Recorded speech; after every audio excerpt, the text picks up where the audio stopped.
Right. Well, so thank you for joining us on Saturday for our WolfWorks Writing for Publication.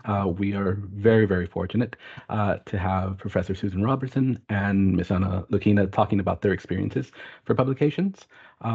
So during the course of this presentation, here's a bit of the background. Professor Susan Robertson, she's a bi-fellow at Wolfson College, former head of Faculty of Education and Professor of Sociology of Education. She's currently Distinguished Visiting Fellow at Aarhus University and founding editor and currently co-editor-in-chief of a Q1 journal, Globalization, Societies, and Education. So she will talk to us about getting published here. Miss Anna Lukina, she's in her final year of PhD candidate in law here at the University of Cambridge. She's a member of Wolfson College, and starting from next academic year, she'll serve as a fellow in law at the London School of Economics and Political Science. She will share with us today her experiences and hopefully some helpful tips concerning publishing and editing volumes here. So I'm going to go ahead and stop sharing. If you do have any questions, I will be checking the chat, and so we'll have a Professor Robertson, she will present. She is okay, as she said, taking questions during her presentation, but we'll also have a dedicated time after the presentation for a Q&A here. So I'll go ahead and stop sharing here. Okay. And Professor Robertson, if... I will start sharing and then browse my... We had to do this. It's more circuitous than I expected, but let's do it. Here we are, and it should open. Replace. Okay, let's just say replace, and it should open. Here it goes. There we go. We've got it. Hello, everyone. This is a slightly different, which is why it's always good just thinking about, publishing and presenting and things like that, kind of almost get into a space where you can kind of double check. So this is a presentation I do on different occasions, and more extended. This is more a kind of truncated kind of version for emerging editors. As Alberto said, I'm the founding editor of this journal called Globalization, Societies and Education, and currently co-editor-in-chief. So I've kind of nursed this journal along for 23 years, which is quite a long time. And we're just about to go to 6 issues in a year. So you can see it's a journal that's kind of been built, and I built it with my colleagues, actually, very mindful of the fact that as an editor, you are almost kind of constantly kind of looking for where the edges of innovation are. And again, it's a social science journal, so some of my reflections will be much more pertinent to any of you who are publishing in the social science. And I probably take psychology out because psychology often operates with a kind of a distinct sense of a genre.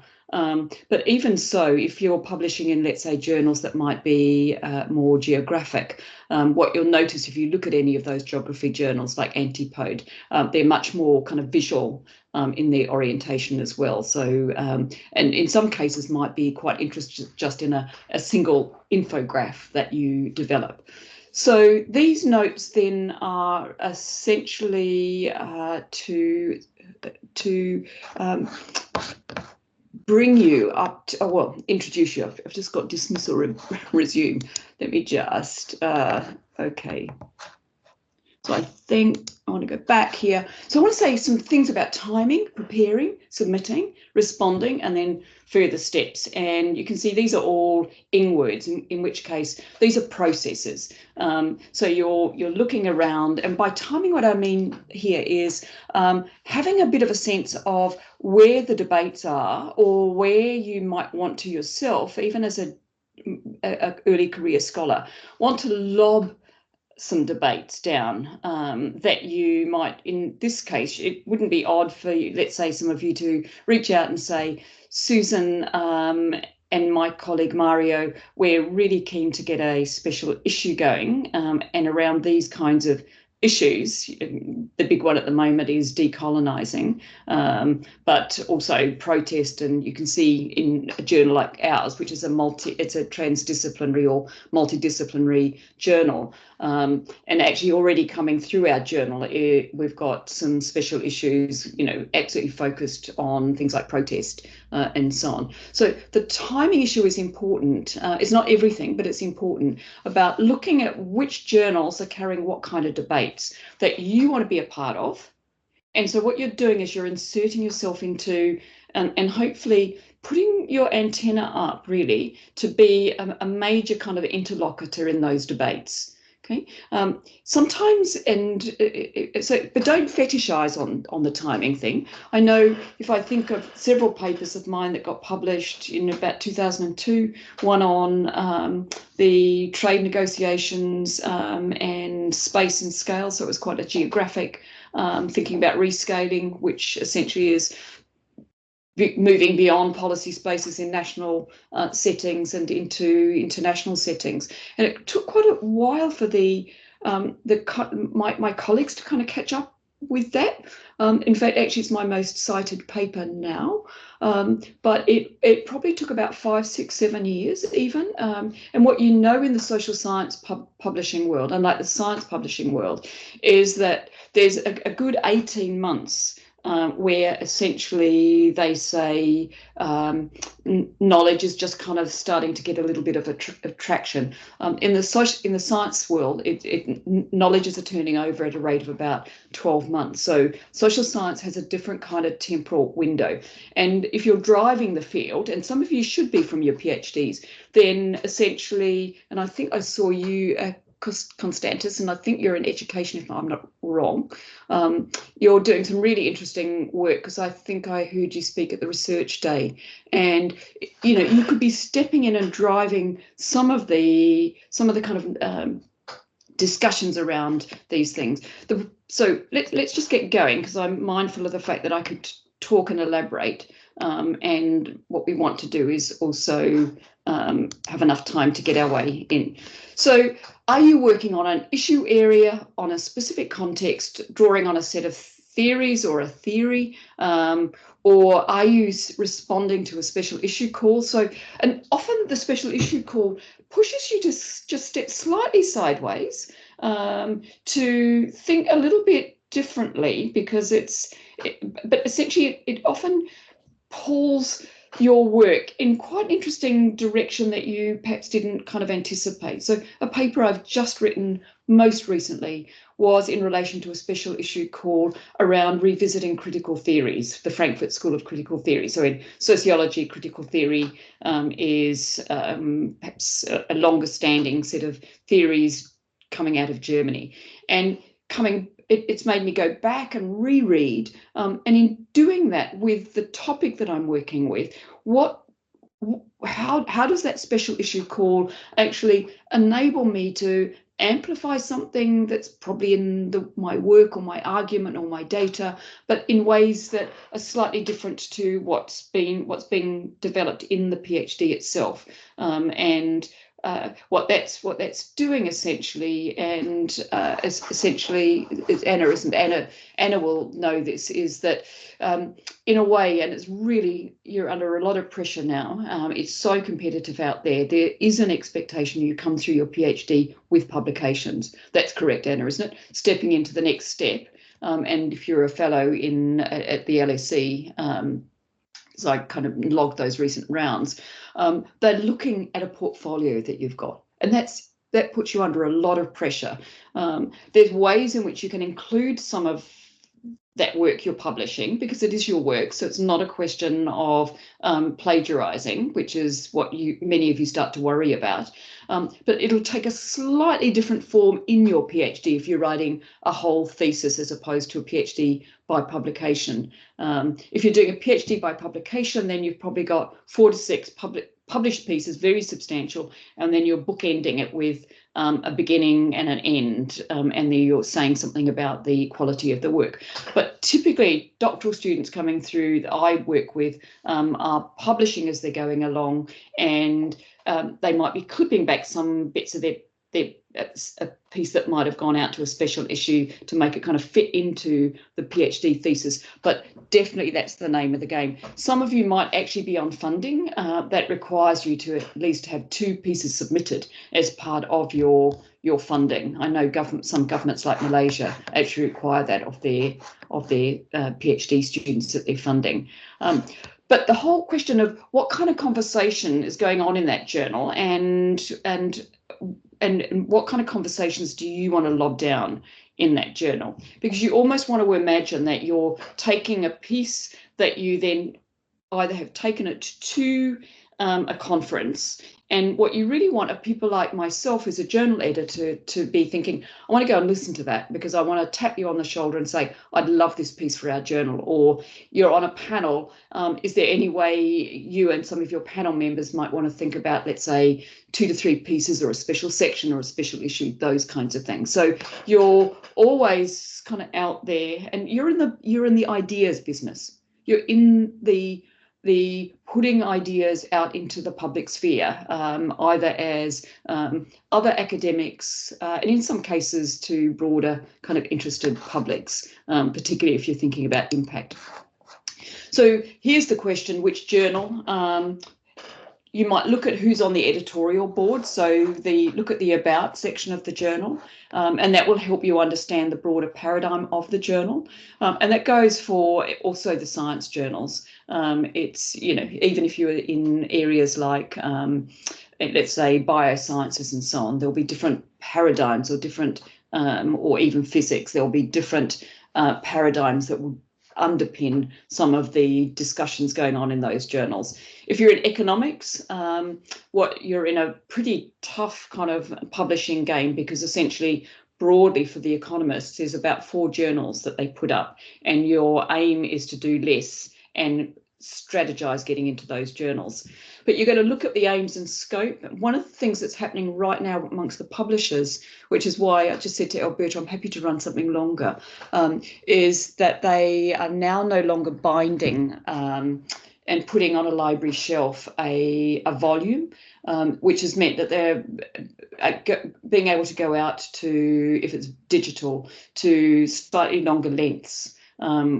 Which is, and actually a special issue might even be a longer length, and so on. So there's a little bit of shifting that's kind of taking place, but I would still say actually a good read, a good rigorous read, where it's not flabby and floppy with lots of words in there just to make up the words, is that you have really refined it and kicked out any word, not sentence, any word that doesn't earn its keep. So that's a process, that's that's a preparing.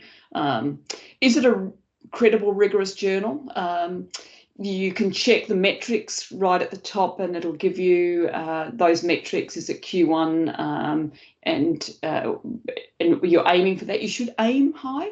I had a conversation last week with young scholars about just pulling back and not aiming high, but you should do less. You should do less and aim high, rather than more, but sort of hitting sort of lower level journals. There's no reason why any of your work shouldn't be ambitious. It shouldn't be sitting right at the top in terms of rigor and so on. Certainly in the social science world, what you're also looking at is finding your own authorial voice. Perhaps Anna might say something about that, because in law it might be a little bit different, but it depends on if you're in socio-legal studies, and I'm not sure what your area of law actually is. And that will be following some more of the protocols around, let's say, sociological writing. The other thing I often say is don't confuse, critical with criticism. Critical means that you're open to being surprised. Yeah, criticism, it tends to come out of high school writing, where you're for and against something. And I would probably not try and set things up, but if we stand here, what do we see? On the other hand, if we were to think about it in this way, what are the other ways in which we might begin to think about the phenomenon we're looking at? Because it's almost a little bit like you're looking, what's your vantage point? where you're looking in on phenomena, and it might be micro, it might be much more meso, it might be more macro. But that kind of language gives you the vantage point. Standpoint might be your theoretical positioning here. Standpoint theory typically comes out of feminist and other voice-based theories. But the most important thing that I want to point to is the process of drafting and redrafting. And at times I write with some of my students just so that they get a sense of what is it like to keep drafting and redrafting? How often do they notice as we're working together on how I keep going back to the title, how I go back to what I'm going to call an extended abstract if I'm writing with someone else? How do I, shift things around so that in fact it feels better here rather than there? That kind of thing. So you can see that process takes time, and it benefits hugely from other people looking at what you're actually doing. So I'm just going to quickly stop here and say, does anyone have a question on what I've said so far? And I'm mindful of the fact I've just got 10 minutes to go. So dive in, anyone, if you've got a question. Also, if you're happy to put it in the chat, I can keep an eye on the chat as well. Okay, good. Yeah. So the other thing is, are you writing alone or with someone? And partly the pressure of publishing means that there's a lot more co-writing being done, or I often see now 4 or 5 names. And what you want to do here is negotiate your ordering in that. And it may be alpha ordered, but it may not be. And that's something you need to, pluck up enough courage to say, well, I've done the bulk of the writing. Because certainly on CVs, but certainly promotions, you've actually got to put percentages of your contribution, and it's not going to look well if 2 of you have put 80%, because 80% doesn't add up to 100%, which I've seen on promotions panels where two authors up for promotion making kind of quite big claims. Getting started is the hardest. I often say, if you've ever skied and you get to the top of the slope, you think, oh my God, how do I do it? Or on the top of a diving thing. But essentially, you've just got to dive in and get going. What I tend to do is tend to pin down a working title, but that's not what everyone does. It's my style. I develop a long abstract for myself where I spend a lot of time. It might be 1,000 words, which you can see in an 8,000 word journal article, or anywhere between 6 and 8. That's quite a long. And then I've probably been working out in this, the paper will be developed using 3 or 4 sections. Section 1 will focus on, section 2 will return to and elaborate, etc., etc. You're wanting to ensure all the elements are addressed properly, but while you're going to have in your head that you need things like, argument, so the introduction, the laying out the argument broadly, methodology, maybe ethics, and the sections, conclusion, and so on. You don't. Some of the best writing kicks out the subhead. And I'm just going to use this as an example for you and come back. Okay. This is a piece that I published a couple of years back. And what you can see in the journal is it'll put the abstract here. The title would have been up here. And then running down other subheadings. Okay. And that's what a reader is going to see. They're going to see this here, and they're going to see the subheadings down here. Now, if you've just got introduction, method, discussion, conclusion, you've lost an opportunity to speak to your reader. Because what your reader is thinking, a problem in search of a solution, that looks interesting.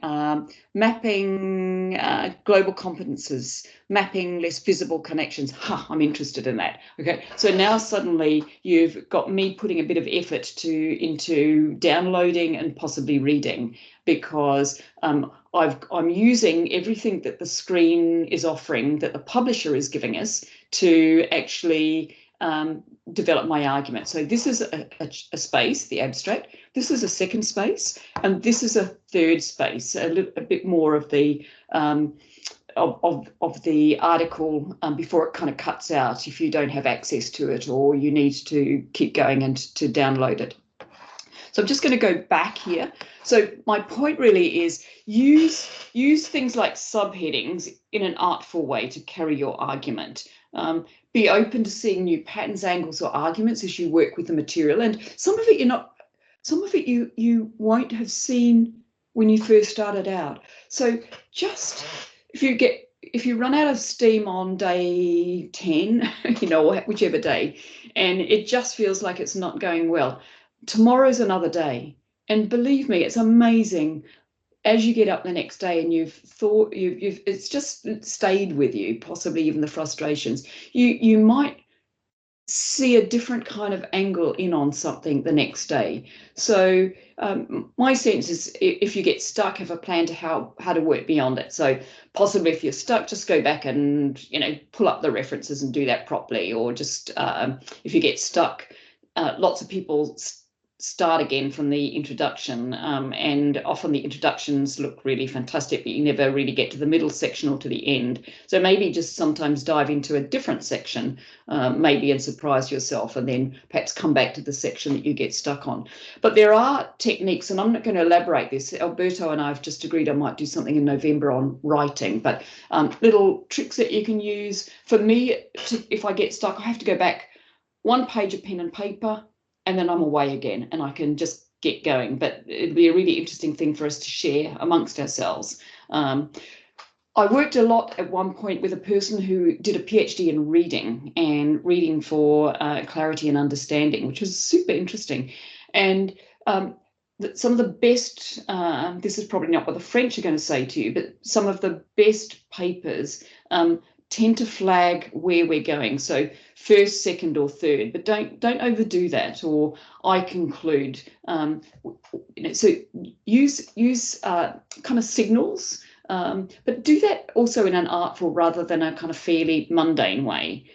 So don't just every time you've got 4 things to say, don't say first, second, third, fourth, first, second, third, fourth. What you're going to do is you're going to think that your reader wants to enjoy the read. And again, we get back to the revise and rewrite and review, revise, and things like that. Give it to your friends to read, and take and ask them for really good comments. It's not useful to say that's fantastic, because unless they say this is what I loved about what you've just written, then it's not going to be, so what's fantastic about it? What did you enjoy? What doesn't come across? What was I trying to say? So give them some cues as to how to read for you. Let's just go forward a little bit. You're just now ready to upload. Most of you might know that you need an ORCID identifier, which is essentially your identifier that's going to stay with you forever.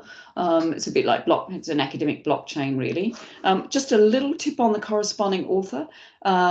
Many of the big universities now are dealing with big publishers like Elsevier and so on. And if you're the corresponding author and your university is paying for instant access, make them, even though they're not the first author, they could be the corresponding author, and it'll be their institution that will stump up the money to make it accessible instantly. So have a little bit of a search in your little team, if you're in a team, as to who might be the corresponding. If you're a sole person and you're a Cambridge is, if you're the corresponding author, is typically now, even as a PhD student, putting literally £2,500 on the table to get that gold access. That means instant access. That helps circulate your work from the minute it basically hits the airwaves.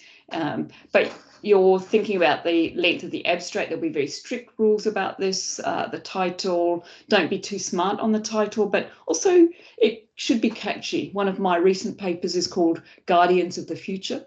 It's gone into an international relations journal, which is where I might not always publish. And it's one of the best, most downloaded and now most cited pieces in that special issue. And partly I think it's on multilateral organisations. It's to do with the title kind of actually really catches what I meant to say, and I didn't start with that title, but I did end up with that title.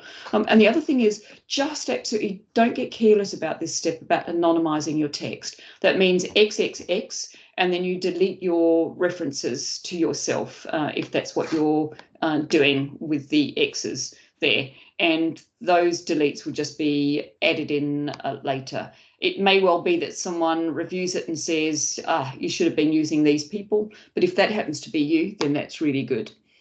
Okay, so let's just assume that we've got a decision. This is a decision on my part. I put it in there because I want you to realise that just because I happen to be quite a well-published professor, it's not always the case that these papers go bang in.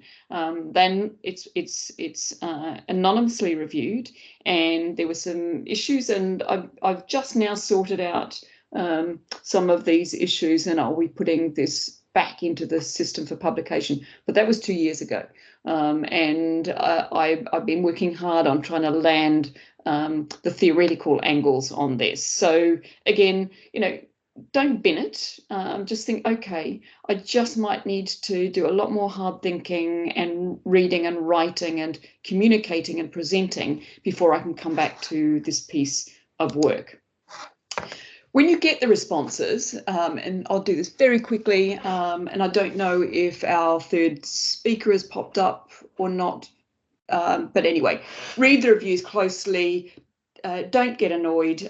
Your reviewers do it for nothing. And the editors like myself are double checking that those reviews are constructive, how you're to engage with each of the reviews, if it's 2 to 3. And then what you're to do is to just, when you resubmit it, on a table, a bit like your PhD, say where you've actually made those changes in response to the queries. You don't have to deal with everything. Some of it you might say, that'd be interesting, but actually it's not exactly what I was trying to do. So again, use your sense of judgment, but you do it in a kind of a generous way, and typically an editor is going to listen to you and engage with you, perhaps even check with you, and perhaps hopefully move it through the system.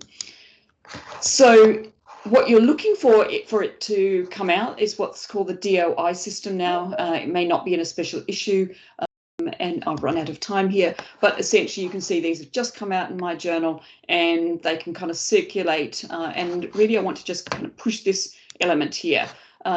There's a lot of social media that you can use as it comes out. So think of bottoms of emails, think of social media tools. There's other tools that the publishers have got that include Kudos, how to ResearchGate would be another one, to really push your work out there. So it drives downloads, it drives then referencing, and it drives your visibility, which is the kind of thing that you're looking, because it is the citations, for example,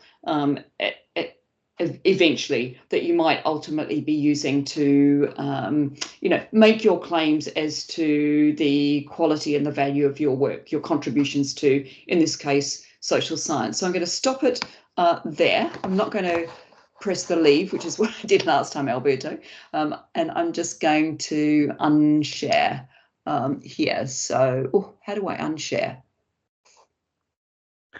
Usually, I think if you go to the top of your screen, it should have a little drop-down window that starts to appear, says stop and sharing. Oh, it doesn't want to give it to me. But I'm going to have to leave anyway, Alberto, as you know, because I've got family coming. So if I leave, then I'll be leaving Anna and Cezary has arrived, yes. Yeah, just to so again, I'm more than happy on another occasion to workshop these in greater detail, but good luck with your publishing, everyone. It's so exciting when things come out, even though if it feels a bit bruising along the way and exhausting at times. You're in the academic game, or if you're not going to join academia, even your good analytic reports and things like that for an organisation are going to be incredibly important. And many of you might be publishing even for an NGO. So thank you again, and have a good workshop for the rest of the time. Thank you so much. All right. So thank you. I think Professor Robertson's already left. So shall we go then with Anna next? And Cezary, thank you for arriving, we will finish up with you. Sorry, Anna, you're on mute.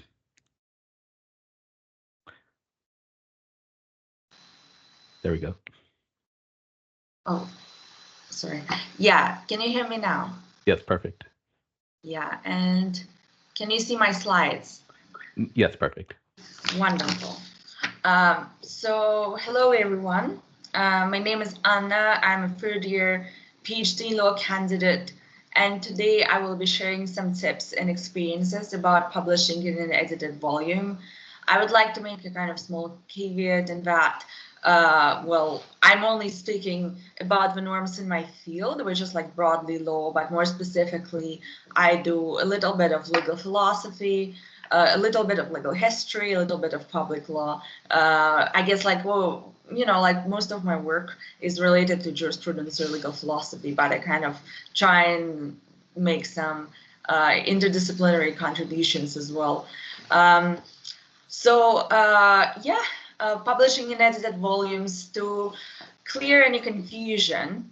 I will start with what an edited volume is. So an edited volume is a collection of papers written by different authors on the same subject.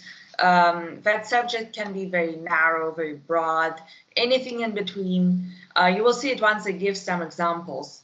There are two key types of actors involved in a production of an edited volume. These are the editors who come up with an idea for a volume, assemble it together, starting from calls for contributions to sending the whole manuscript to a publisher, and contributors, who are those whose contributions appear in the volume. So often the editors can also be contributors, but today I'll be focusing solely on you all as future contributors to edited volumes.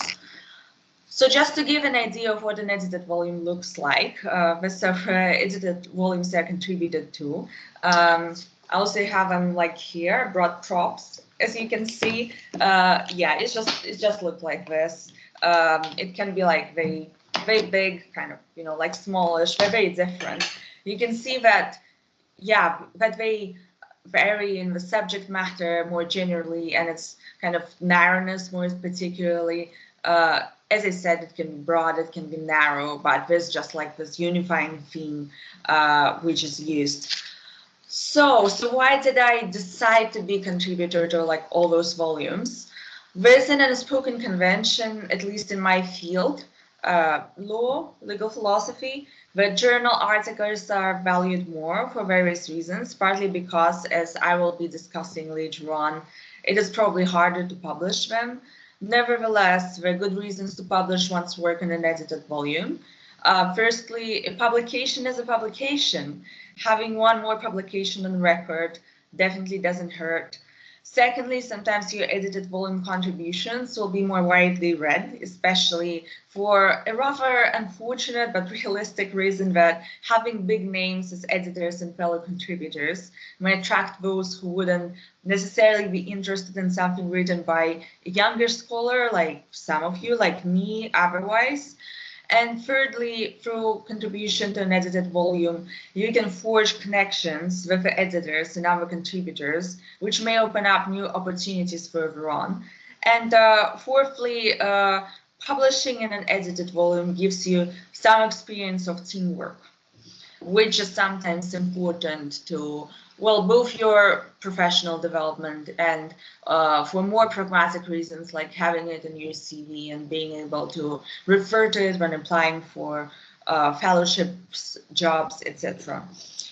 So hereinafter, I'll proceed with outlining different stages of publishing in an edited volume. These are detailed on the screen, and I'm going to go through them one by one.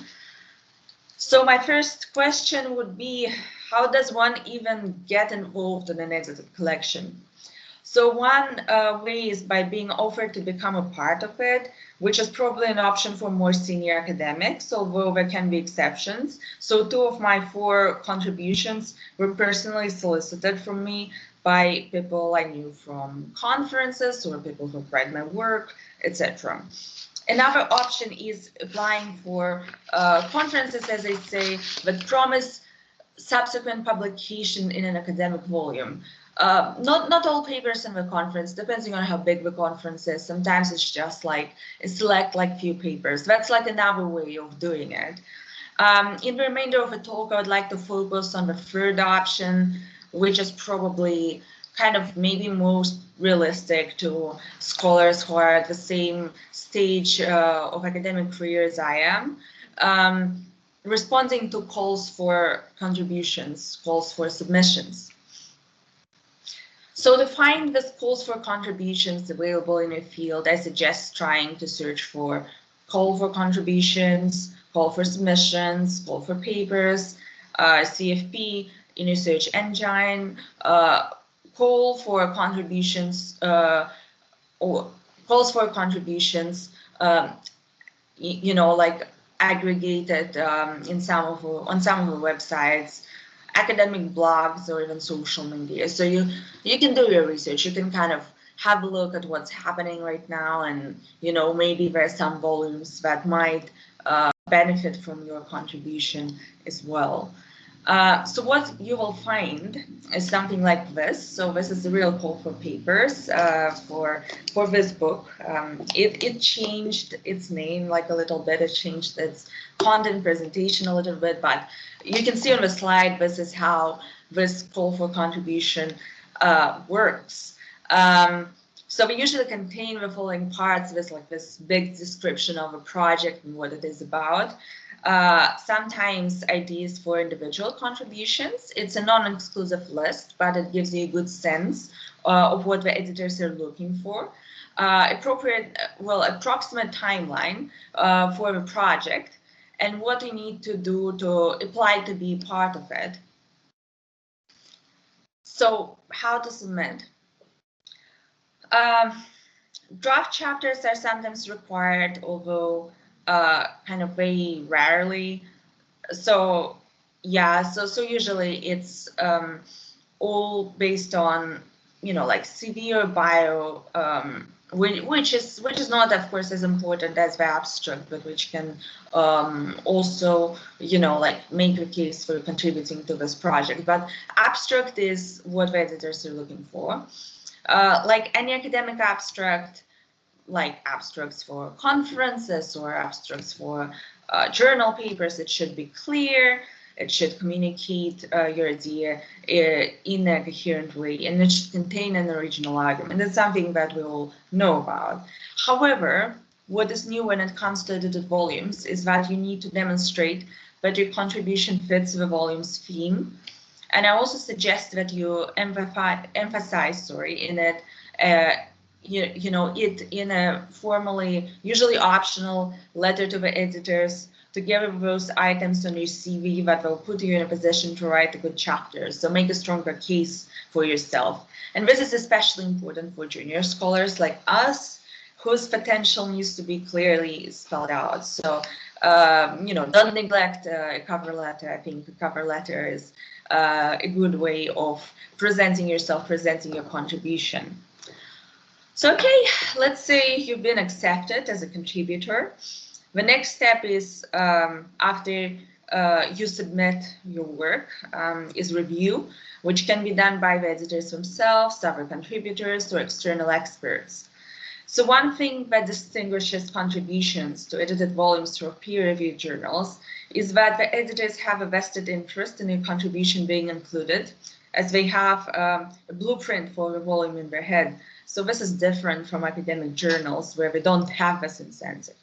However, you shouldn't really like abuse this and treat this project, you should treat this project as meticulously as you would, you know, if you would be working on an article for an academic journal. So the tips displayed on the screen are therefore familiar to you. You should address all reviewers' comments. Even if you do not agree with them, just say, well, this is the reason why I don't agree with them. Well, of course, kind of very, very politely in a very diplomatic way. Provide a clear account of your response, track changes or in a separate report or both. Follow formatting and referencing guidelines, again, very important, and respect the deadlines. And the latter is particularly important since not being punctual can like stall the whole project, because you're not working on your own, you're working basically in a team, and you know, the whole project, the whole volume depends on you. So if your edits are good enough, you will move on to the copy editing stage. And while it is less demanding than a previous one, you should nevertheless be very, very diligent. There are several techniques that can help you, from printing out a manuscript, reading it out loud, to asking a colleague or mentor to have a fresh look at it. And note that at this stage, you should not make changes to the substance of your piece, only focusing on maybe like language or presentation, those more like surface level issues. And once again, I would like to emphasize, please do respect the deadlines, please do follow the deadlines, otherwise you'll make the editor's job very, very difficult. So yeah, so let's say it's done. The process of producing contribution to an edited volume is over. Or is it over really? One important step you should keep in mind is that when it comes to reading the contract, you should be very, very careful before signing it. Knowing your intellectual property rights with regards to your contribution is crucial, especially when it comes to promoting your research. Apart from updating your academic profiles and announcing a new publication on social media, if you use social media, I do, you might want to upload the full text of your contribution on a service like SSRN, which is a service for kind of, you know, like free social science, well, mostly social science publications, although I think we publish stuff in other fields as well. It's called Social Science Research Network, basically, and it just will allow you know, your piece to reach like further audience. But when doing so, you need to check if it is allowed. Once again, intellectual property rights, know them.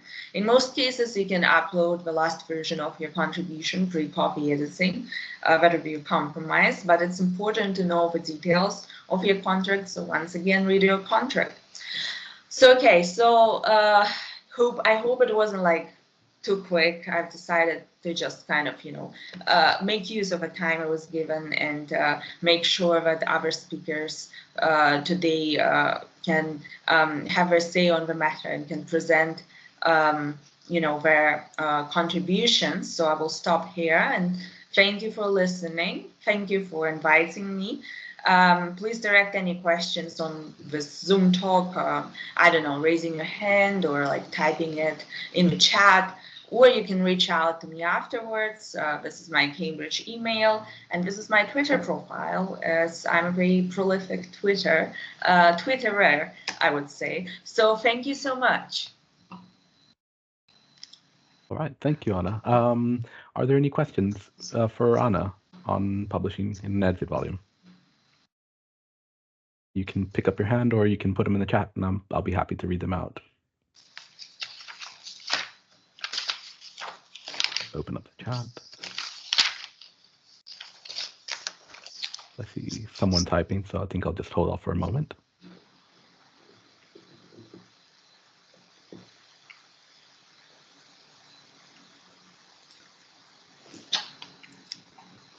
Yes, hello, Sarah. that was me. That was me typing. Sorry, I Hi, thought Sarah. it might be a bit quicker to just ask.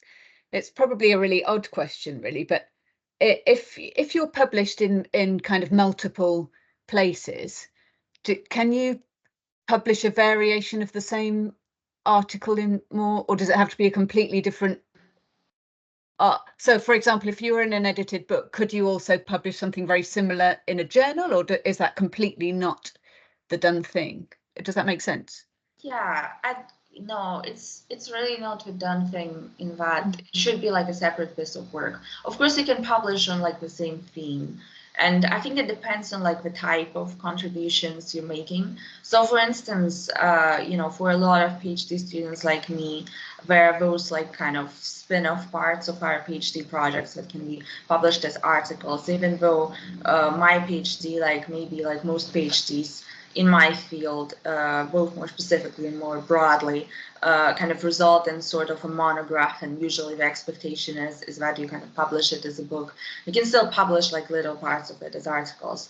But for instance, if you published an article in a journal and you want to publish a paper in an edited volume, I think you're not allowed to do like the exact same thing. You can tweak it, you can present a different argument, like a different take on the same problem, but not really kind of, you know, identical or like close to identical. I think it would be quite you know, discouraged. Yeah. Yeah, okay. So you could sort of develop your argument elsewhere, but essentially you can't make the same argument twice in two places, even if it's in a different, even if it's not an identical article, obviously, but you, and I can see why you wouldn't want to do that, but to kind of completely steer clear is the answer. Yeah. Okay. No, I think. Oh, sorry for interrupting. Yeah. No, you know, when you say like the same argument, the same idea, where like a lot of scholars who kind of develop, you know, like one big idea in like several publications, and it's fine. But it's just when it's like specifically like the very same argument with maybe like changes, I don't know, like in style or whatever. I think you know, the publishers might be a bit unhappy with that. Okay, thank you. That makes a lot of sense. Thank you. Yeah. All right. We've had another question. If one can publish as a master's student, or is a PhD status necessary? It's not necessary. I published as an undergrad. The first edited volume, I published in. It was, yeah, when I was an undergrad. I think I just, you know, I got it accepted when I was an undergrad. I published it when I was a master's student, when I was doing my first master's. So yeah, no, honestly, even in journals, as you know, as was said before in the previous presentation, what we're looking for is, you know, like a good contribution, right? I mean, there's a difference, I guess, in edited volumes, because usually we're called for papers, they're not double blind, so we can see like kind of who you are. But ultimately, I mean, at any stage of your academic career, or even if you're not like in academia formally, even if you're taking a year out of, or you're no longer an academic, you're like working in industry, or I don't know, like working law, like anywhere. No, just try and publish it. I think it's honestly like very few outlets would say, oh, you're not doing a PhD, or you don't have a master's, or you're not an academic, so we're not going to publish you. I think very few places would say that. And you know, for most places who would say that, you should think, well, do I really need to publish in this place if they have this attitude? So yeah. Oh, thank you, Anna. And so we've had one last question. So can you publish solely without input from your supervisor? I mean, kind of formally, I mean, yes. I think with kind of a couple of my first publications before the PhD, I solicited some advice, but it wasn't like a proper, like, you know, supervised work. It was something I was doing like a little bit on the side. I mean, right now, because my relationship with my PhD supervisor is different from maybe like my relationship with my like professors and masters, in that it's kind of deeper, and in that we're kind of, you know, like building my profile as an academic together. And I'm very fortunate to have a very generous supervisor. Like, he reads like kind of all my stuff. He kind of reads the drafts for like side projects, even if they're not entirely related to my thesis. But again, each supervisor is different. So yeah, you can publish with, you know, input from your supervisor. You can publish without input for your supervisor. I think one thing that I really regretted when I just like started publishing is that I was a bit kind of worried about saying to, for instance, like one of my professors, one of my, supervisors in the sense of, you know, Cambridge supervisors, undergrad supervisors, or I don't know, like DOSes or whatever, like, you know, back in Oxford, they're all called like tutors, right? And I was very worried about sending kind of stuff in progress to my tutors, even if, you know, like I was like, okay, I'll get accepted, and then I'm gonna surprise them with good news. But actually, you know, you should probably ask for help. It's honestly like it's a very good thing to ask for help. And I think once not asking for help, it actually cost me a publication. So I'm like, I wish I had asked for help. So please do, if, you know, if your supervisor or any other mentor or colleague is like receptive to it. All right, thank you, Anna. So I think now, just for the sake of time, we'll move on to the next presenter, which is Dr. Cezary Kucewicz. Hello, Cezary. Hi, Alberto. Yeah. And I think, I'm not sure, would you like to share a presentation or? I would love to share a presentation if I can figure out how to do it. Okay, so press share content, and then let's try.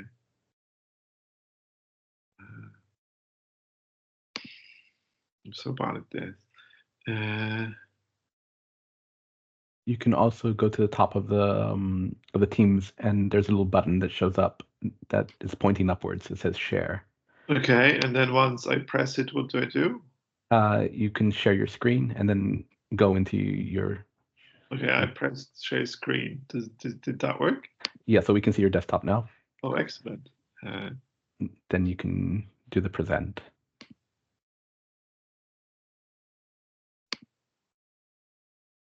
Does that work?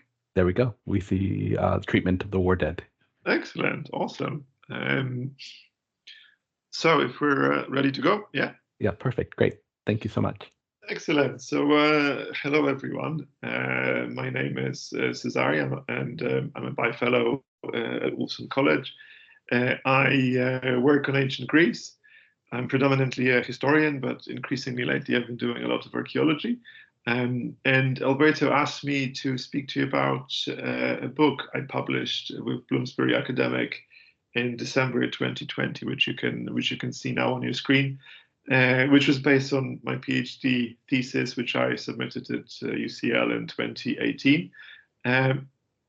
So this talk will be about my journey from PhD to my first monograph. But I think, unlike Susan and Anna, this will be a sort of subjective story. It will be less general and less detailed in many ways. It will be about a timeline of what happened and how it happened. And I just want to say at the beginning is that it's my story, and your story no doubt will be different because every publisher will be different. So it's just an important point to make that this is quite subjective. This is how it happens to me, but it won't apply to every case. But I hope it will be useful to you in some way. So a timeline, as you can also see, my slides are very rudimentary and basic, but hopefully they will do. So what happened? I had my Viva in April 2018. And obviously I was very nervous about it and super stressed, but it went really well. I passed, which was obviously excellent news, and I was really, really happy during the Viva, during the process when the examiners said, "Oh, you've passed, no corrections," which was also great. So I was absolutely ecstatic. And then at the end of it, what they always do is they ask, "Do you have any questions for us?" And I knew that there would be one question, which you often have when you work, especially in the humanities, which is, do you think that my PhD could be turned into a book? So I asked that question, and I thought, well, they just gave me really good feedback about the thesis, so surely this will be the same. But much to my surprise, it wasn't. And actually, the external examiner, so the one I chose myself, I really cared about, it was also a person from Cambridge. He said that he doesn't think that this would work, and he outlined a number of reasons, and he said he thinks it would probably work better as maybe 2 articles or so and so forth, and that he doesn't think this will work as a book. Which obviously, as you can imagine, really put a damper on my spirits. I was happy about obviously passing the Viva and becoming a doctor, but at the same time I was thinking, well, perhaps he didn't like it as much as I thought he did, and I thought, well, it just won't work as a book, and that's fine. And then over the next few months, straight after the PhD, I was focusing on writing funding applications, as you often do if you want to remain in academia. So that was my next focus. But the idea of book and articles and what to do with my thesis, I was mulling over it in my head, and I was thinking about the feedback, etc. and reading the feedback that I got after the Viva, because what you will get is you will get quite detailed feedback on your thesis after the Viva from the two examiners, with ideas of what you could improve, etc., etc. And that's, as the weeks and months were sort of passing by, inevitably what happened is the negative voice of "this will never be a book" from one of the examiners was sort of subsiding a little bit, and the voice of the other examiner, which I for some reason decided to completely and instantly forget, that she disagrees and she thinks this could work as a book, I remember that again, and it's that gave me hope that maybe I could try and send it somewhere, and eventually I did. So I got in touch with Bloomsbury Academic at the end of that year. Why Bloomsbury? It was because it's one of the leading publishers in my field, and I met the commissioning editor at one of the many conferences that I was attending during my PhD, and we formed a relationship of a sort of having a chat about various things. And then she asked me whether I had a book in me at some point, which obviously felt really great as a PhD student. So I remembered her, and I felt like, well, if I ever do publish a book, it will be with them, because she asked me that question. So it was sort of quite personal. So I knew it would be them. So I approached the commissioning editor myself. She remembered me, which was great. And what she did is she asked me to fill out a proposal form. Now, for some reviewers, for some publishers, this won't always be the case, that you just have to send a proposal. Others will ask you to send your whole thesis or a part of it. But with Bloomsbury, it was quite simple. Once they knew that my PhD was done and my thesis passed, they just asked me to send a proposal, which in practice was 8 pages long. It was quite general, a sort of overall structure of the book, the main questions it asks, what other books are out there, so what's the sort of competition, and also some suggestions for reviewers. That was actually quite easy to fill out, because I could just paste everything on my thesis, which is what I did. So I filled that out quite quickly, and I sent it off. And then in January 2019, and then in July 2019, so a few months later, I received responses from the reviewers. And there was 4 reviewers in total, and thankfully all of them were mostly positive. They did request that I make some changes, and I had to respond to their requests in writing. The main issue was basically that they wanted me to turn the PhD into more manageable or readable sort of chunks, because my PhD was quite, there was 4 big parts, so it was a long read, I suppose. And what they wanted me is they wanted me to break it down into more sort of reader-friendly bits, and generally speaking, chapters. So after I responded to their suggestions for improvement, I received a contract next month in August 2019.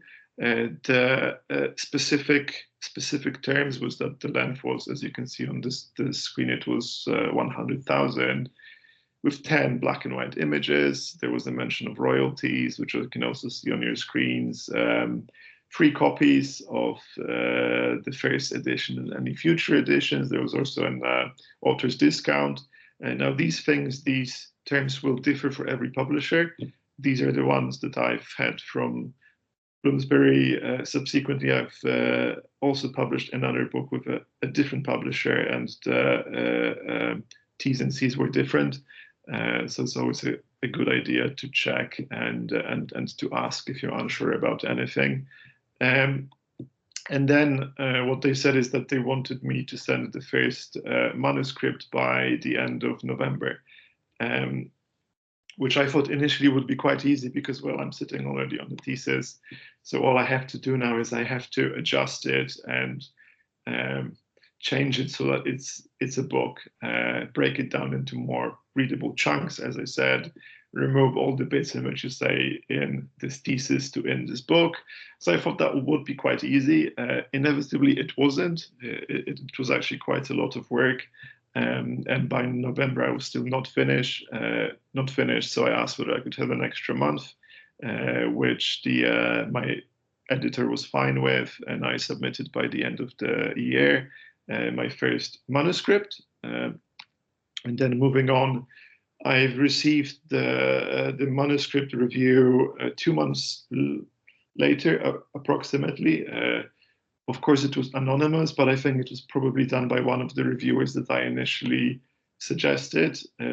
This time, the review was very, very detailed. It was maybe 8 or 9 pages. It was quite critical in places, but also very, very useful.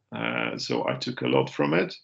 And then after this, I was given 2 months to submit the final manuscript, which wasn't a lot of time. And back then, in March and April 2020, it was that much more difficult also because it was the first lockdown, I believe, which meant that I have no access to any libraries, which was an absolute pain. But I managed somehow.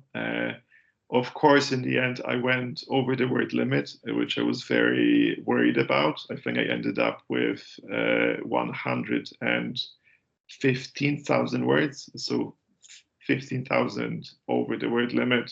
I went with 12 images in the end, and not the initial 10 which they agreed on. I was really worried about it, both obviously going over the word limit and the image limit. But I asked, is it okay? And the editors said that it should be fine. They should be able to accommodate it, which I was very happy about. And at this stage, the manuscript moved to production stage, which I thought would be the final stage. And I thought the work is now finished, but obviously it wasn't quite so. Then in July 2020, I received the first proofs. And at this stage, first June 2020, I heard back from the copy editor. Now we've just heard a little bit about what copy editing means.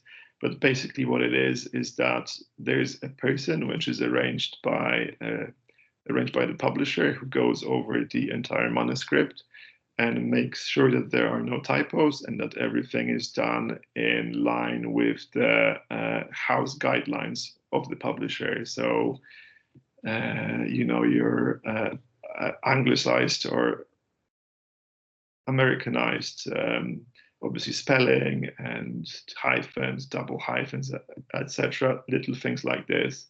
They go through the whole thing and make sure that everything looks good. And when I first received it, I was absolutely horrified because she did it in, I think it was track changes in a Word document. And when I opened it first, I realized that the number of corrections that were there was actually nearly 9,000. So there was a lot. When I saw so many corrections, I thought, well, what's happened here? This is an absolute disaster. But really, most of it was just tiny things to do with the editing of the text, and not with the typos or anything like this. She did see a few typos, but it was mainly the editing of the text.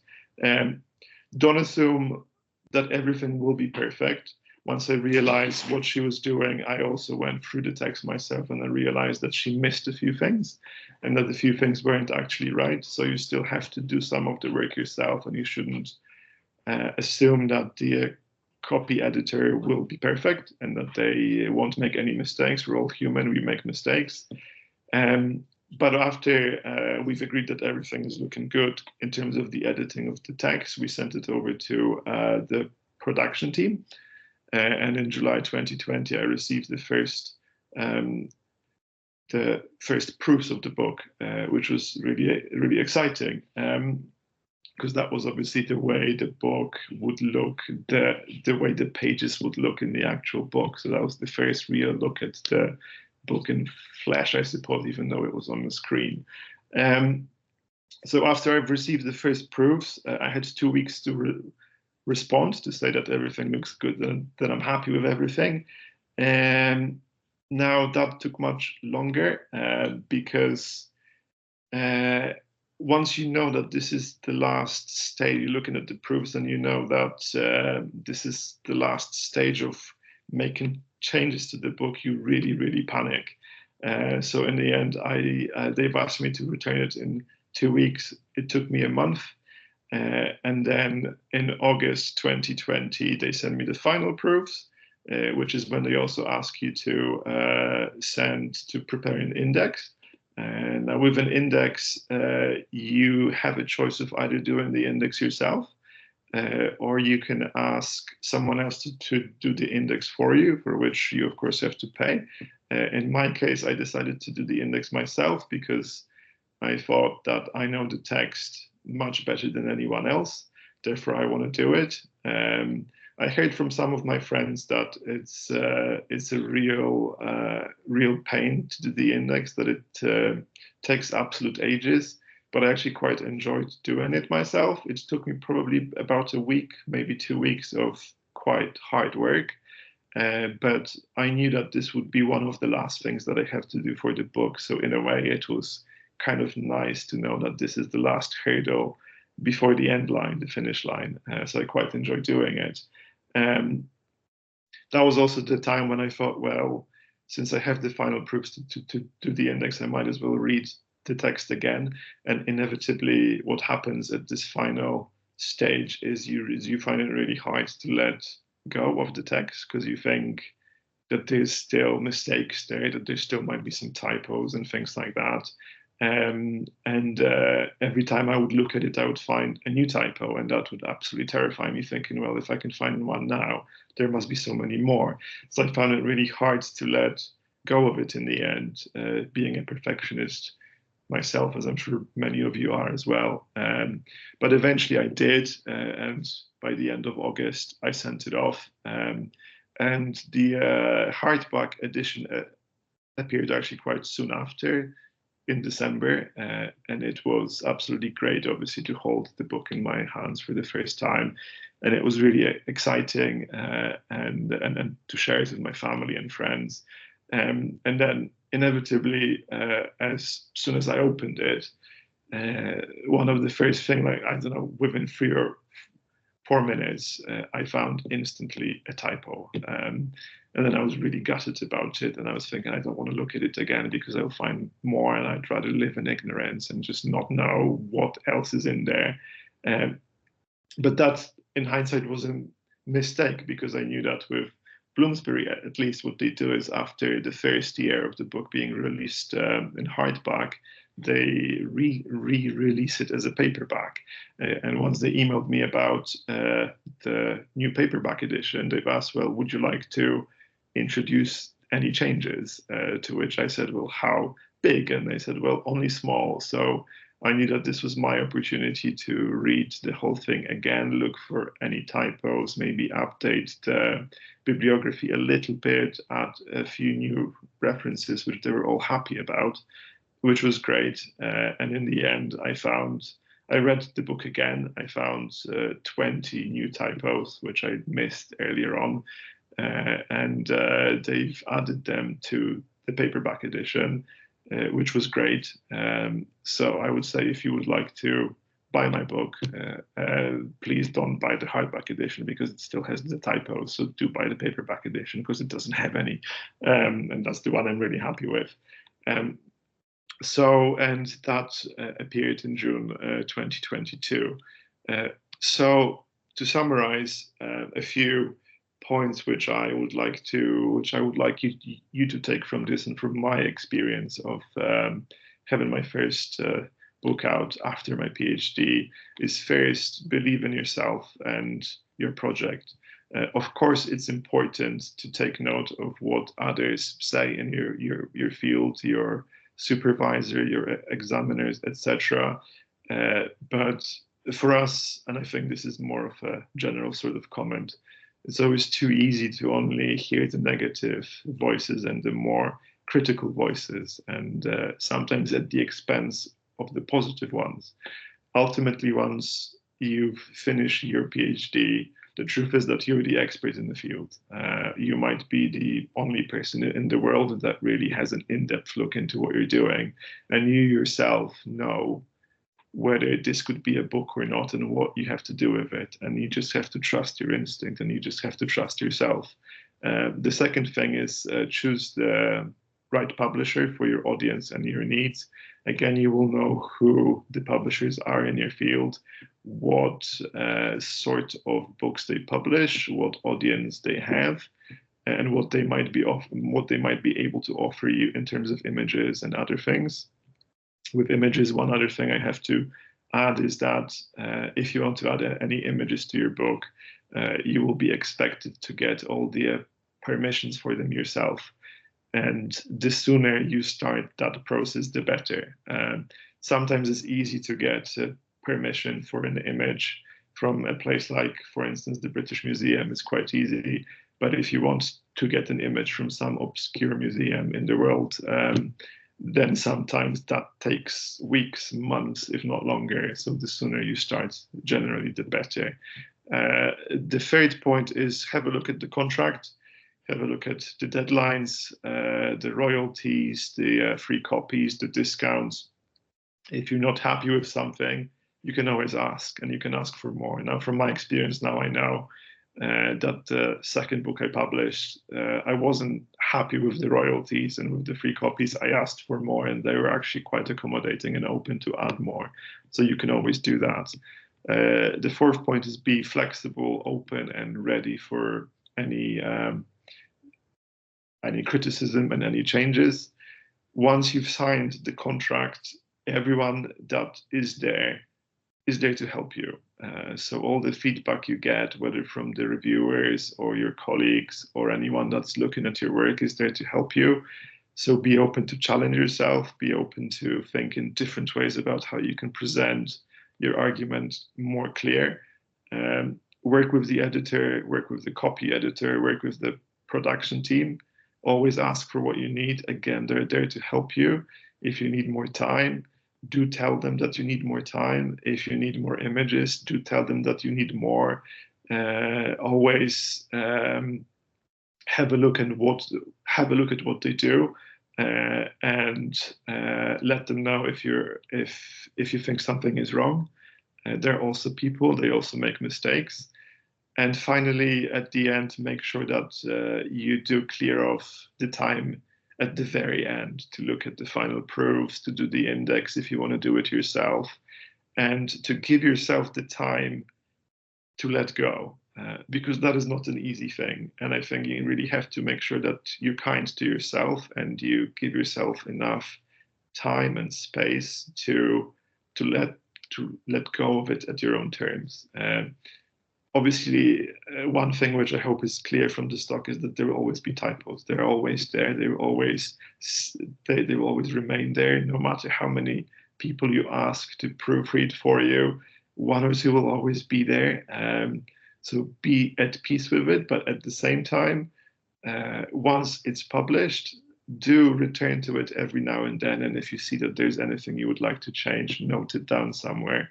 Because if there are any future editions, you will be able to change it, and then it will give you that sense of peace, which I found really important. Thank you.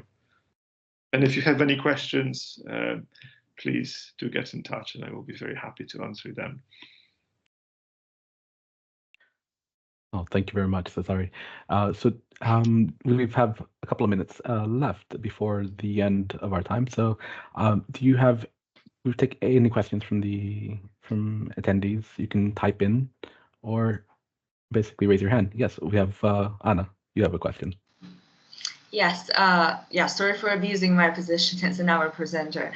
So my question is like very, very kind of general in the sense that kind of what can one do as a PhD student to make the process of producing a book in the future kind of, minimally painful? like what can one do? Yeah. Sorry, Cezary. Can Yeah. you come out of the present screen? Oh, sorry. Stop sharing. There we go. Great. Thank Okay. you. What can one do? I would say that for as long as you're doing as long as you're doing your PhD, don't worry about it. Like generally, I think once you're doing your PhD, you have enough to worry about it. You might be writing other articles, so perhaps the big decision and the big question you have to answer is how much of the PhD you want to publish during your PhD, and how much of it you want to save for your book. In the end, for me, it was quite a tough one because I did publish one article, and it was quite heavily to do with what in the end turned out to be the book, and actually that was quite a pain to try and rewrite bits of one of my chapters so that I don't include the material I already published, with a footnote that this has been published elsewhere. So I would say the big thing you have to focus on is A, don't worry too much about the book, and B, decide how much you want to publish and how much of it you want to save. So yeah, that would be my advice.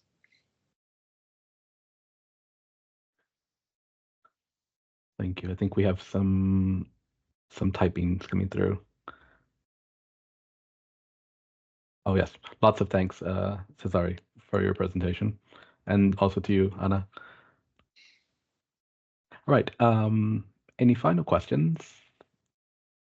If not, I will go ahead and then stop the recording here.